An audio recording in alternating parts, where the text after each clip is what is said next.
खुद को कर दे बुलंद इतना, खुद को कर दे बुलंद इतना कि हर तकदीर से पहले खुदा आकर बंदे से पूछे, बोल तेरी रजा क्या है, बोल तेरी रजा क्या है। जब मराठीत अर्थ सांगतो, स्वतःला एवढं सामर्थ्यशाली बनवा, एवढं शक्तिशाली बनवा की तुमच्या नशिबाच्या आधी देवाने स्वतः येऊन म्हटलं पाहिजे, बोल वत्सा तुझी इच्छा काय आहे। आणि जेव्हा तुम्ही तुमची इच्छा व्यक्त कराल तेव्हा देवाने म्हटलं पाहिजे तथास्तु। ओके, तो फ्रेंड्स, जब सागर शांत हो तो जहाज के चालक को अधिक होशियार से जहाज चलाने की आवश्यकता नहीं पड़ती, लेकिन जैसे ही तूफान आता है और जहाज डूबने का खतरा पैदा होता है, तब यही चालक या कप्तान अधिक सावधानी बरतने लगता है।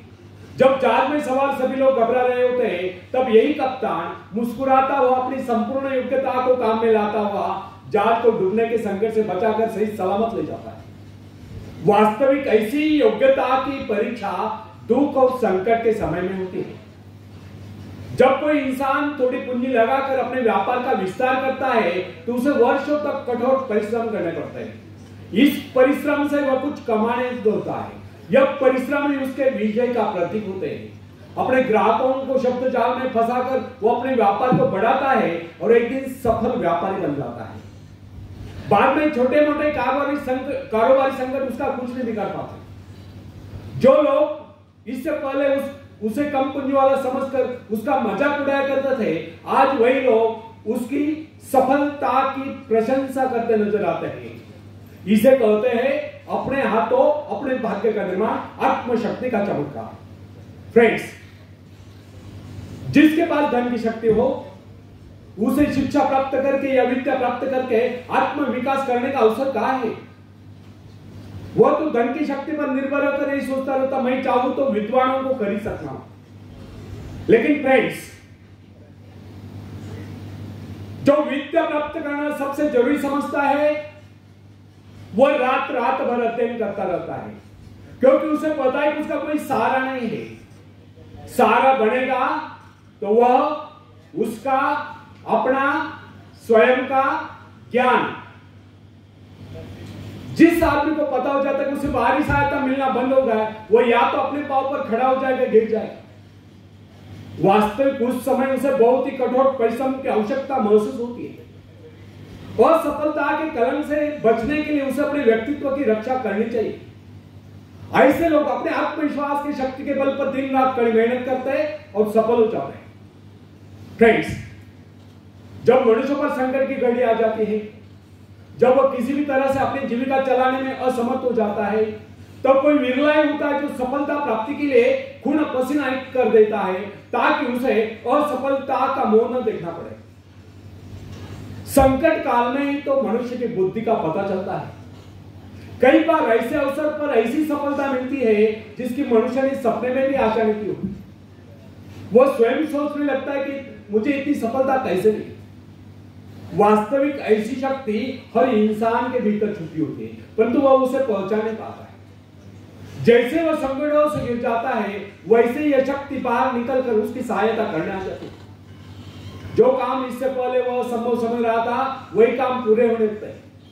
इसका कारण यह है, जब मनुष्य का जीवन चारों ओर खतरों से घिर जाता है, तब उससे बाहर निकलने के लिए वह हाथ पैर मारना शुरू कर देता है और इस संघर्ष से ही उसकी बुद्धि तेज हो जाती है। उसमें एक प्राकृतिक नैसर्गिक शक्ति आ जाती है। फ्रेंड्स, अपने जरूरतों की पूर्ति के लिए संघर्ष करना हम सभी का कर्तव्य है। संघर्ष से तो हमें सफलताएं मिलती है। जिनमें संघर्ष करने की इच्छा ही न हो, वह तो असभ्य और जंगली कहलाएगा। आवश्यकता तथा आवश्यक पदार्थों की दुर्लभता ही सदा से मानव जाति के विकास का कारण रही है। हर सभ्यता और संस्कृति का आधार श्रम और संघर्ष ही रहा।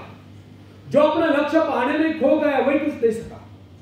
कई वैज्ञानिक अपनी साधना में लीन होकर अपने लक्ष्य को पाने के संघर्ष में जूझते रहे। उनके परिवारजन अभावग्रस्त होकर भूखे मरते रहे, परंतु उन्होंने अपने उद्देश्य को प्राप्त करके चैन की सांस ली। जब उन्हें सफलताएं प्राप्त हुई तो लोगों को उनके आविष्कार यानी कि शोध बहुत बड़े आश्चर्य से प्रतीत हुए। फ्रेंड्स, आवश्यकता ही आविष्कार की जननी, शोध की जननी है। यह जरूरत का ही कमाल है जिसने मानवीय सभ्यता को कहां से कहां पहुंचा दिया। अश्म युग से संगणक युग तक जरूरत ही लक्ष्य का निर्धारण करते हैं। इसे पाने के लिए वैज्ञानिक तथा शोधकर्ता जी जान से जुट जाते हैं। मनुष्य की गुप्त शक्ति का पता उस समय चलता है जब कोई जरूरत आकर उसके सामने खड़ी होती है, उसकी पूर्ति के लिए वह संघर्ष करता है। मनुष्य की यह गुप्त शक्ति आपातकाल में प्रकट होती है। इसका सीधा अर्थ यह हुआ, यदि मनुष्य को किसी वस्तु की आवश्यकता ही न हो तो उसकी आंतरिक शक्ति का अंत हो जाएगा। बाहरी सहायता लेने से भी इस आंतरिक शक्ति को बाहर निकलने का अवसर नहीं मिलता। जो काम इस शक्ति द्वारा लिया जाने वाला था, वही काम हम दूसरों की सहायता लेकर झटपट कर डालते हैं और पंगु तथा शक्तिहीन बने रहते हैं। इसलिए फ्रेंड्स, हमें एक बात कदापि नहीं भूलनी चाहिए कि अपने मित्रों की सहायता लेने के बजाय या दूसरों की सहायता लेने के बजाय अपनी आंतरिक शक्तियों की सहायता लेना हमारे लिए अधिक उचित होगा।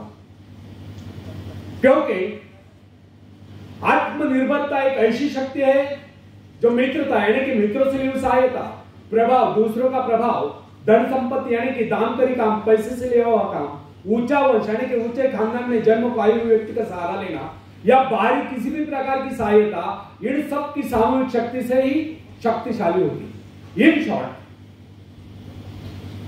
आत्मनिर्भरता एक ऐसी शक्ति है जो मित्रता, प्रभाव, धन संपत्ति, ऊंचा वंश या बाहरी किसी भी प्रकार की सहायता, इन सब की सामूहिक शक्ति से ही शक्तिशाली होती है।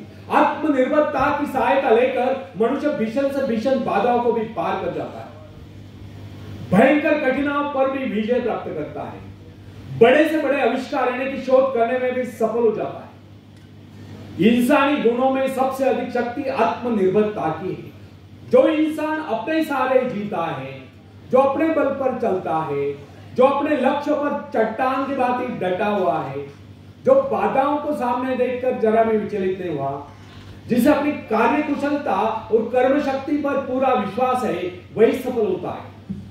सत्य, पवित्रता और सुंदरता पर प्यार करना मनुष्य का स्वभाव है। जो व्यक्ति मौलिक विचारों के बल पर जीता है, जिसके कुछ सिद्धांत है जिन पर वह आरूढ़ रहता है, जो अपने उसूलों पर दृढ़ता से कायम है, लोग उसे आश्चर्य से देखते हैं और उसके अनुयायी बनने का प्रयत्न करते हैं, क्योंकि लोगों के दृष्टि में वह महान है। फ्रेंड्स, यदि आप भी महान बनना चाहते हो तो अपनी शक्तियों को पहचानो। ईश्वर ने जो शक्ति आपको प्रदान की है वो आपके भीतर छुपी हुई है, उसे जगाकर बाहर लाओ। यदि आप उसे जगाने में सफल हो गए तो सफलताएं आपके कदमों तले होगी और आप कामयाबी के शिखर पर हो गए। आखिरी में हरिवंश राय बच्चन जी की कविता में पेश करता हूं, बाद में नेक्स्ट टॉपिक आप भी मुझे साथ देंगे। लहरों से डरकर नौका पार नहीं होती, कोशिश करने वालों की कभी नन्ही चींटी जब दाना लेकर चलती है, चढ़ती दीवारों पर 100 बार फिसलती है।